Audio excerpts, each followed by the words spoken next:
Hey everybody, welcome to another episode of Classes of Mail. My name is Alan Gigax, and I am here with Michael Brazenly. Hi everyone.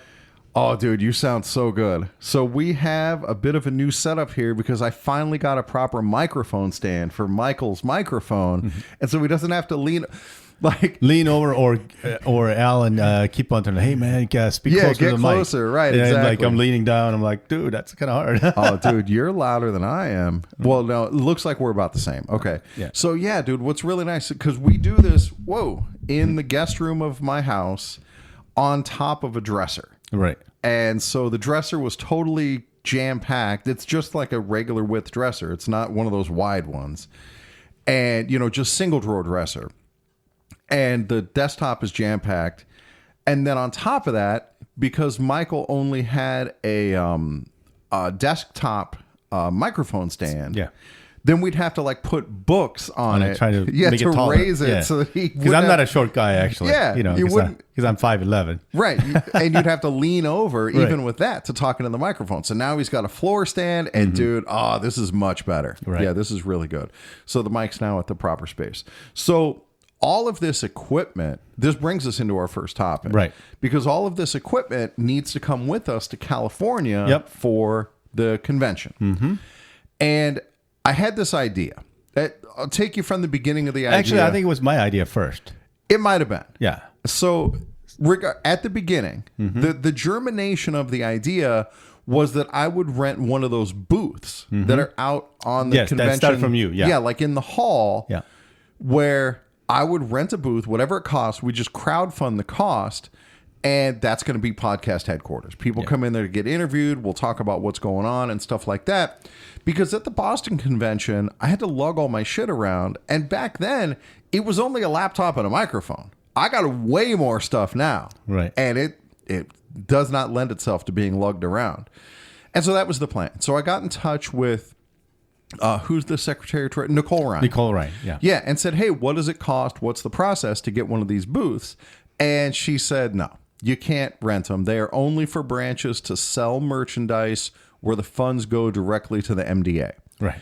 And that ain't me. That's not a podcast. And so I'm iced out on that one. And then I remember from when Build a Fighting NALC and the CLC tried to rent rooms at the convention center last year, and it was like ludicrous expensive. Right. Way more than I wanted. But I mentioned saying, hey, let's... Yeah, maybe get a room instead. Yeah. And so with that, we're already going to have rooms because Michael and I are paid delegates, and I'm a delegate this time. I'm very excited about that. Right. And so the plan, we're already going to have a room. And if our branch... If things go according to plan for the branch, we're going to be in one of the adjacent hotels. Right. Which is really nice, and it's convenient for interviews. Right. But what I want to do, because there's no guarantee we're going to have a room there. Right. The problem in Boston was getting people to come to our hotel to do interviews was impossible. The only person who did it was John Murphy. And nobody else would make the 15-minute walk to come to the hotel. Right. So I'm thinking okay, if I could rent a suite that had a separate bedroom in it with a closing door, now we can be like podcast headquarters where we can have 2 podcasts or more recording simultaneously. And it could be us, Next Generation Carriers, Parcels of Knowledge, Delivering Solidarity. The list goes on. Anybody who wants to podcast, boom, this is where the podcasters are going to be. And then for people who declare themselves as candidates or want to get their message out, now that makes it really easy to just come to this one-stop shop. And it turns out that the hotels that are connected to the convention center, they don't have suites. And so I couldn't do that. Because just having a room, I might as well use my own room. So then I looked at Airbnbs. And I found this great Airbnb that had multiple rooms and had this awesome rooftop deck. And okay, we can do that. We can crowdfund it. And that's going to be podcast headquarters. And people were excited about it.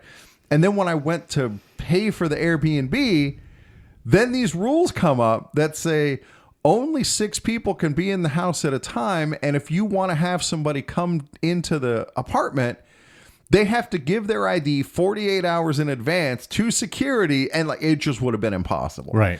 And so, guys, if you're out there, I need your help thinking of how in the hell we're going to make World Podcast headquarters for all these different podcasts so that we can get together and that it's easy for people to get on a podcast. If, like, do they have tiny little breakout rooms at the convention center that we may be able to rent? One thing we didn't check was the hotels, maybe like renting out a suite. We didn't check that. I did check that.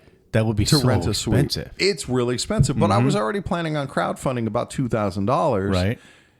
Which I think is achievable with how big the audience is between us and mainly from Made Arbitration. But again, at the suite, like the two hotels that are adjacent, they don't have those kind of suites. But maybe they have a room on the ground floor we can use, like a business room or something, like a meeting room. But dude, a meeting room, that's going to be super expensive. And if it's wide open, you can still only record one podcast at a time. So you might as well just come to my room. Right. So, dear listener, dear smart, creative listener. So I did find something from Verbo. Yeah, we found one on Verbo. And we're waiting on their reply. Right. Yeah, because we started seeing apartment after apartment where, like, the HOA of the apartment complex presumably has these strict rules. And there was one that said, like, only 2 people could be in the apartment at any one time. And if they saw an additional person come in, your rental is immediately terminated. And like, okay, that one's out. Right. So, guys. But this one doesn't say anything. It just says basically you just have to get approval from and the but owner. Dude, I've rented enough Airbnbs to know that, like, if it's the bare minimum that's on the website, then, like, when you get to the house, there's this big ass book of rules that they just never put on the website. So yeah, I reached out to that place to see if we could rent there and see if that would work for us, and I haven't heard back yet. So, dude, we'll see. But dude, then there's still the question of, like, the original penthouse apartment that I was going to rent. That was a mile away from the convention center, a 20-minute walk, and the only way to make that a destination where people like James Henry are going to be willing to walk there is if a bunch of podcasts are there and we're all there together, and that becomes like your one-stop shop if you want to go on a podcast.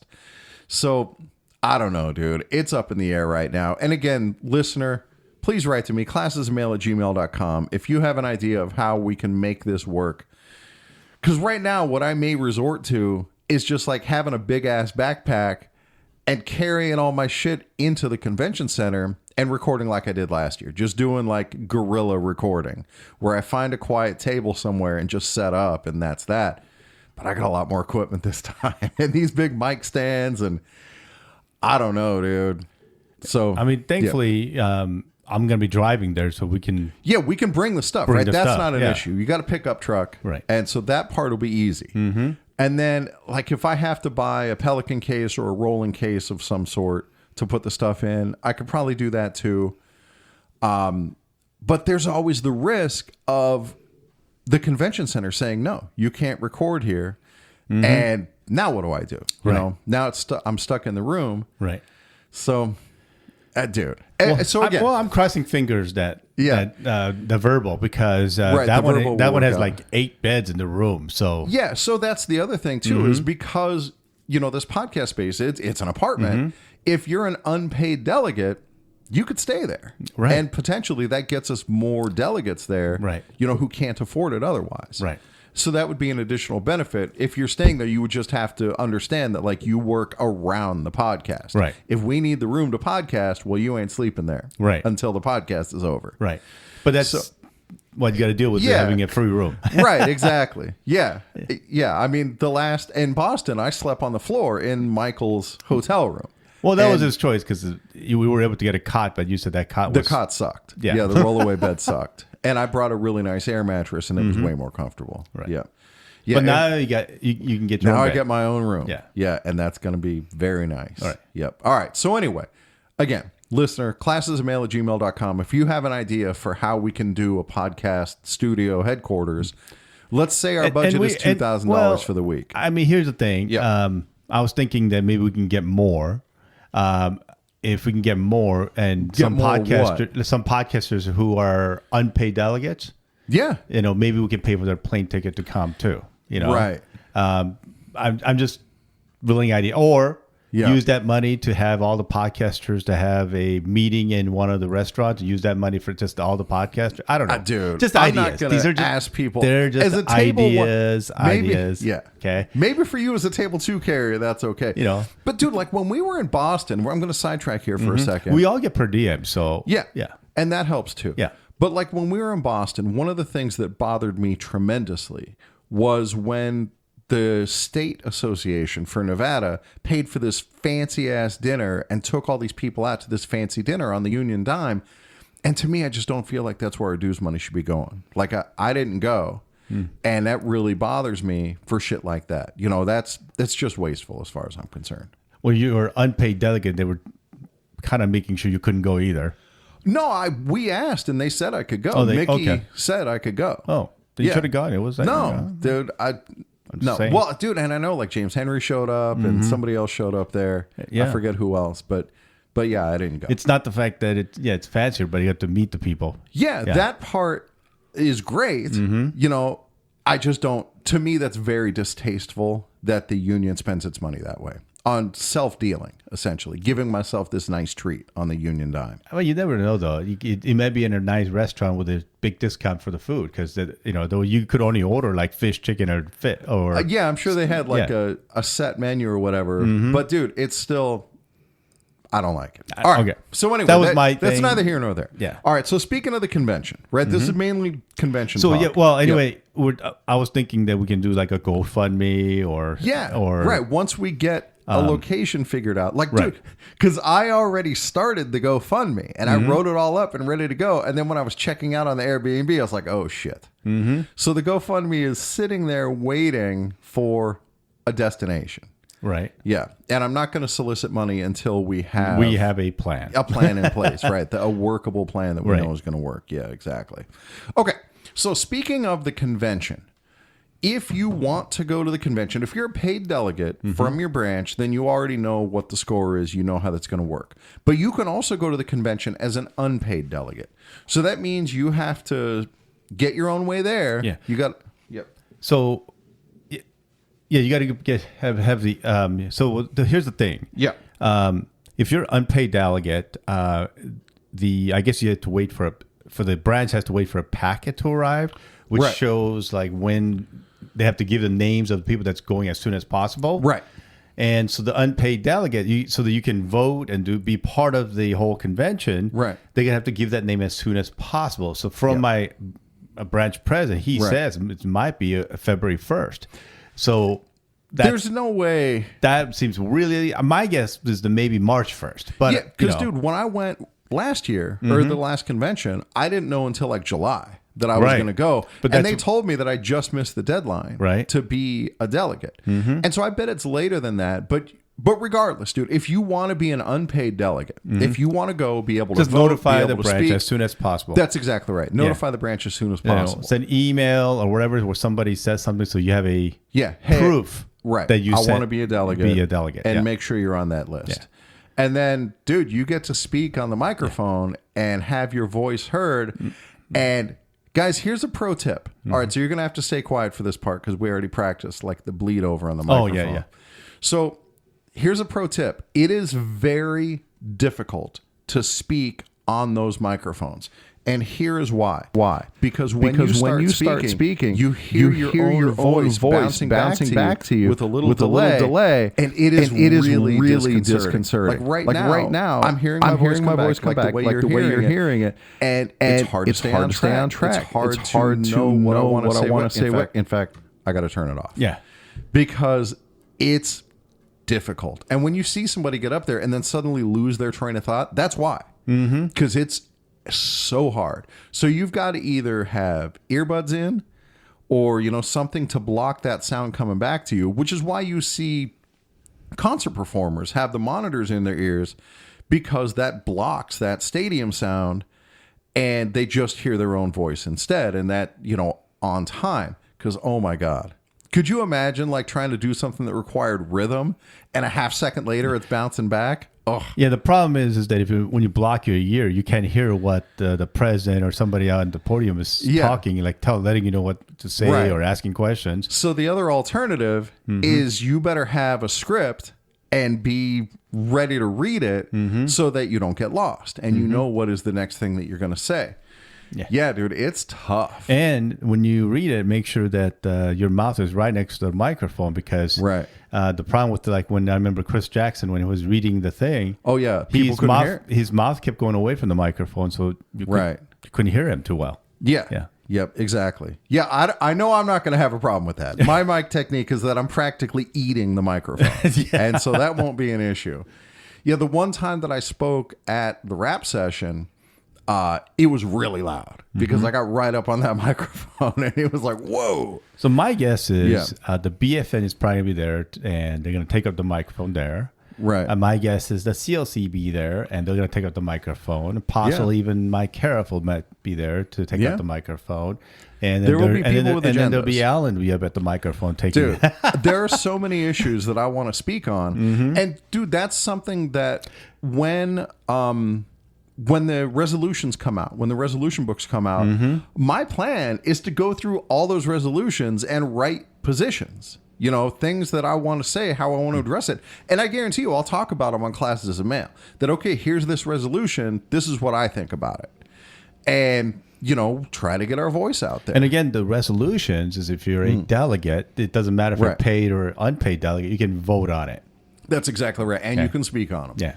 And these are voting that other branches have brought up thinking that it's a good idea. Yeah. And you vote on it saying, and it's not like it'll go into effect immediately. No. Some of them apparently Renfro can just fucking ignore. Right. Yeah.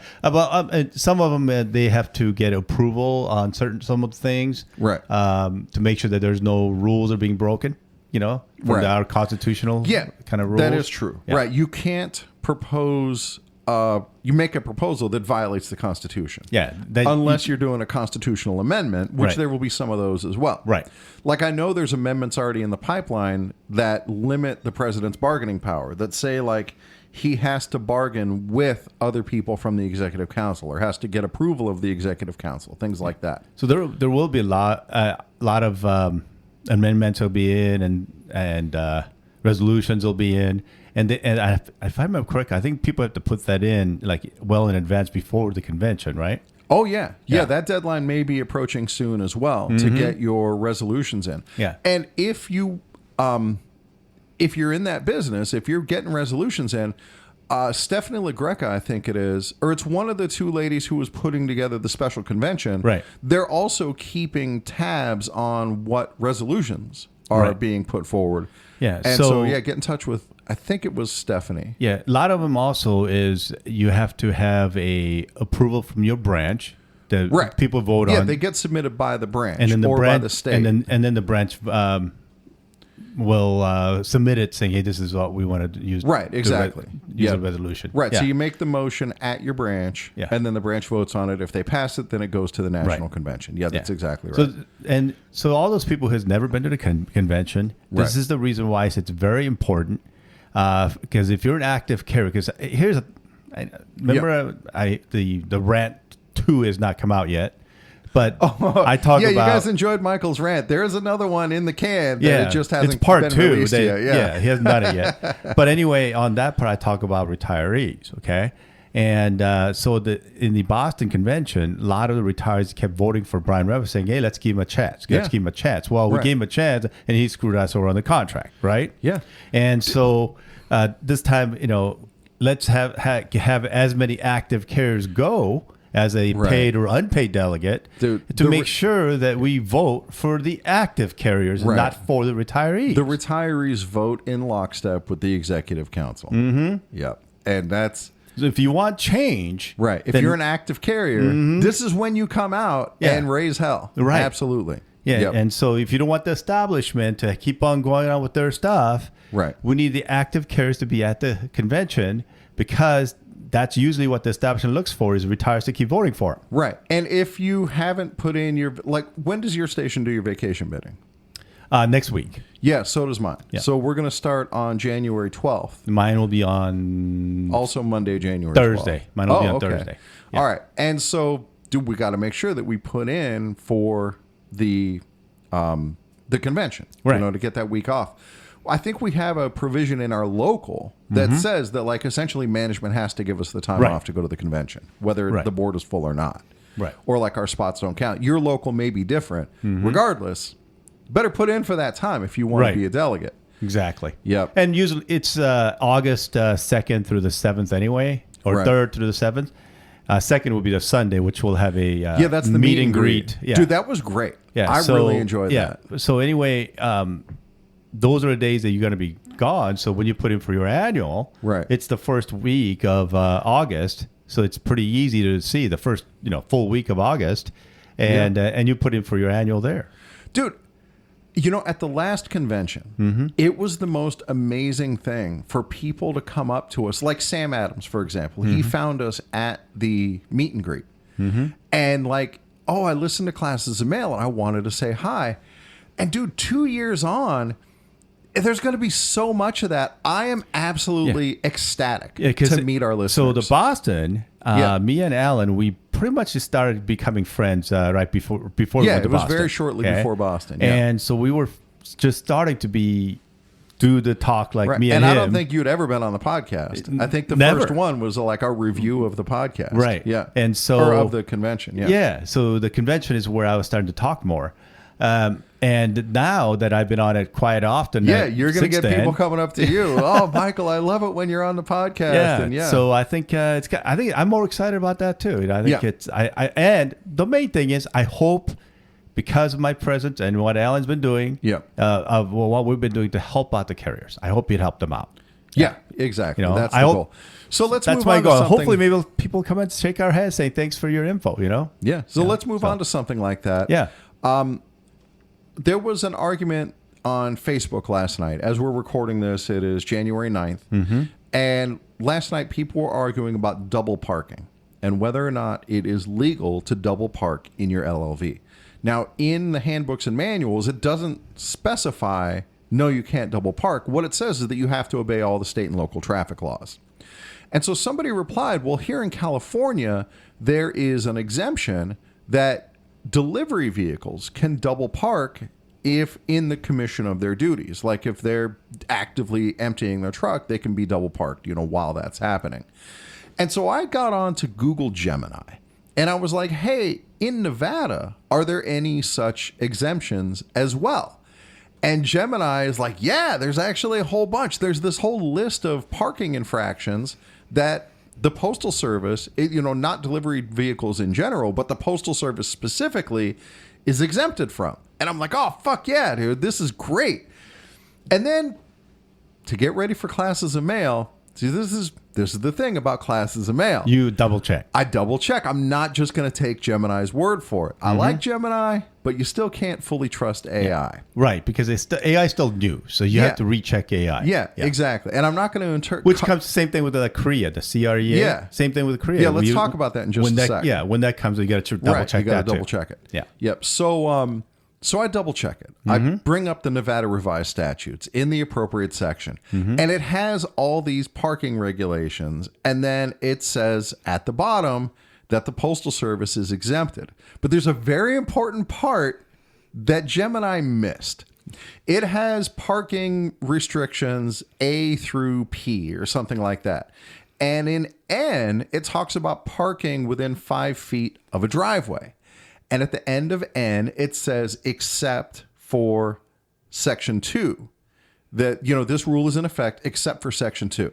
And then you go down to Section 2, and it says, for N, the Postal Service is exempted. That's it. We are exempted from that one rule. Which blocks the driveway for like 3 to 5 feet or something like that. Yeah, like within 5 feet of a driveway, right? We can park protects there. Me because most of my mailboxes are that way. Yeah, it definitely comes up, right? And then there's also rules about like we have to be able to deliver the mail. So there's one that's kind of, it feels irrelevant, but it's worth mentioning, like a bike lane. If you have to travel in the bike lane to get to the mailbox, then that's allowed because that's in our official duties. Yeah, it says official duties. Yeah, right, during your official duties. Yeah. But that's it. So it makes, the reason I wanted to talk about it at all is because your own state will be different. And it may have rules that specifically exempt The Postal Service. And so the double parking one is a good example, because let's assume that this carrier was telling the truth about California. I have not checked it, but for purposes of example, let's say that that's true. So that means that as a carrier, if you double park, now I would still tell you don't double park. Well, now did you click the NRS from state of Nevada, or did you just click on the link? I went to the official state of Nevada. Okay. Yeah, the legislative site. So anyway, imagine that that's true. So as a carrier, you can double park to make your deliveries. And if something happens and somebody hits your car, your mail truck, while you're double parked, I guarantee you the supervisor is going to write discipline on that. And they're going to cite you for violating parking laws, that you parked illegally. If you're in California, you win that discipline because your defense is, no. It's legal. It is legal. I was legally stopped there. And so this puts that power in the hands of the carrier. So now you have the choice. You can absolutely double park, or you can refuse to double park, and you have every valid reason to refuse that too, because you can cite safety reasons why you wouldn't double park. And that's a very powerful position to be in as a carrier. And that's why we do what we're doing here, is to put that power in the hands of the carriers. Yeah, so whenever any carriers get disciplined for wrongfully parking or anything like that, right? Always check what the state laws are, because they might be where it's legal to do that for your state. Yeah, that's exactly right. Then you can put in a contention that it is not legal. Right. It is legal to do it this way. I had a carrier back before I got blackballed as a steward. I had a carrier who was making a U-turn in a residential neighborhood and got hit from behind. They turned left in front of somebody, essentially. They made their U-turn in front of somebody. And they got disciplined for it. And so in my defense of the discipline, I looked at the Nevada revised statutes, and it said that the person who's making the U-turn has the right of way, that you can't, try to pass a person who's making a U-turn.